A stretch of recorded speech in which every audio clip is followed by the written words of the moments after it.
asking me when I first started creating art is kind of like asking me, why did you start to walk?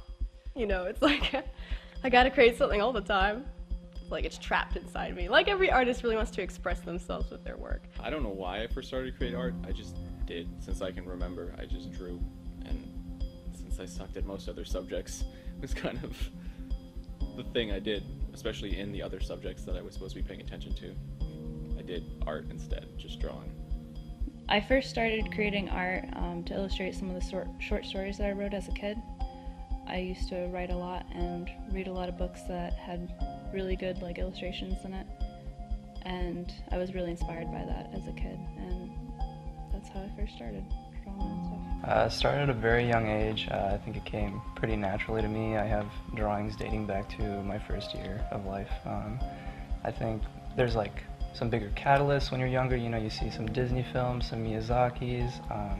I inherited my father's entire comic book collection, so much to his dismay, went into art. That was probably his fault now that I look back on it. But I don't think there was any question in my mind that I was going to end up doing art since day one.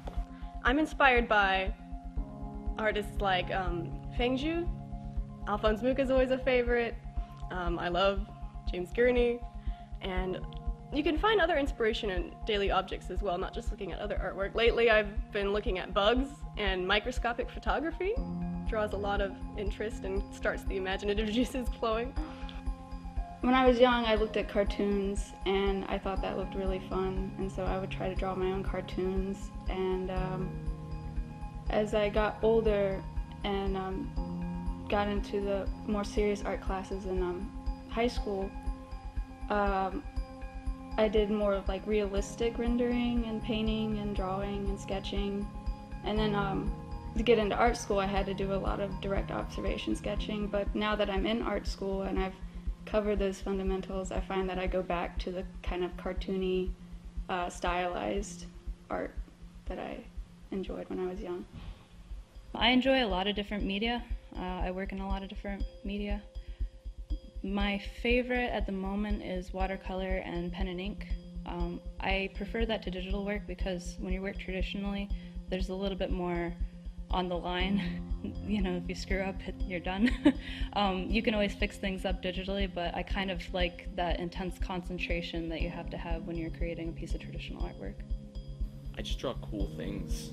They have to be cool. They have to be visually interesting.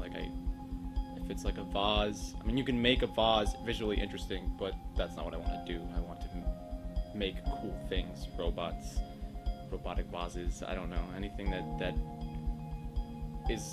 requires cool ideation for it in the first place.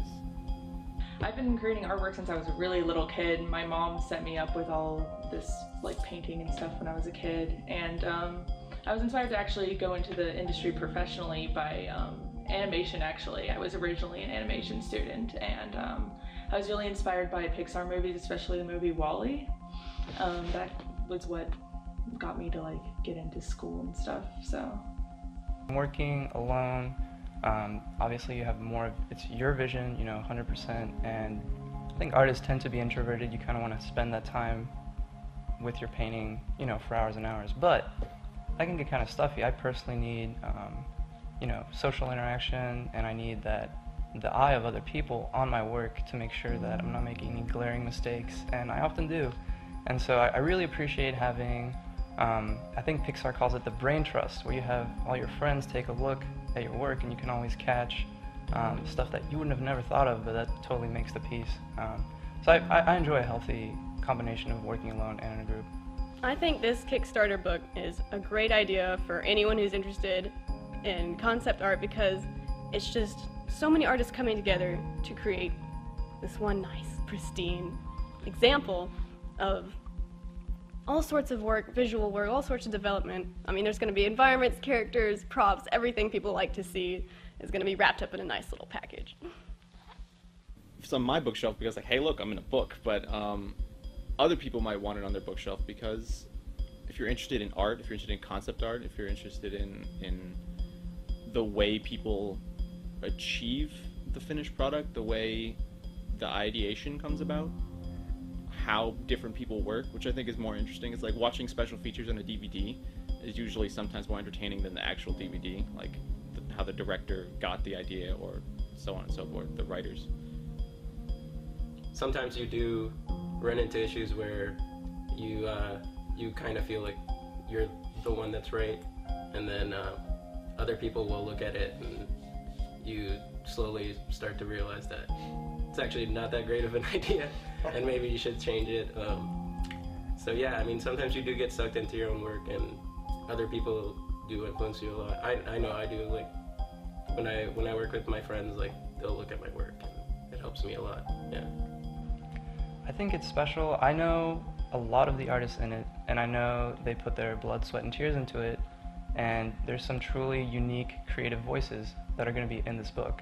You can pick up a concept art or visual development book off the shelf, and there's some amazing talent out there, but you're not going to get the unique vision of the artist in this book.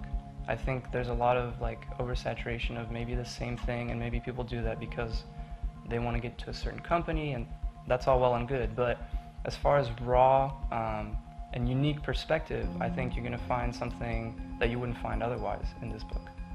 With this Kickstarter campaign, you're not just getting one thing, you're getting all kinds of other things. This book is going to have a wide variety of art, like just different angles of attack, I guess, on the same subject matter, so it'll be interesting to see. I feel like when I used to create art for class, I was definitely trying to target like things that my classmates would like or my professor, and I kept hearing create stuff that you create on your own time professionally, and I just started doing that more and more, and I feel like my art has gotten better by like me putting my personal passion into it. So yeah. Could you explain a little bit more about your personal passion?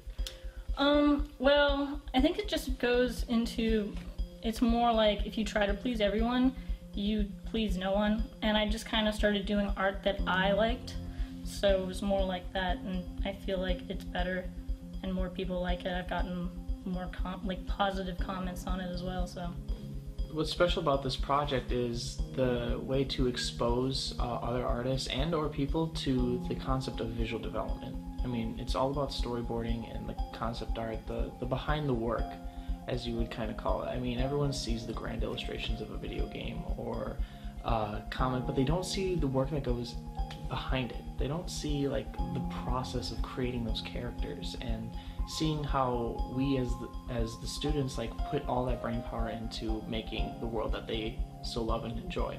When I first heard about this project, I was really excited because, as Jacob said, everyone sees, they see the movies, they see the video games, they're like, oh, this art is really, really cool, but for me, what gets me more excited is when I find a game I like, it's not playing it more and more or watching it more, it's getting the art behind it.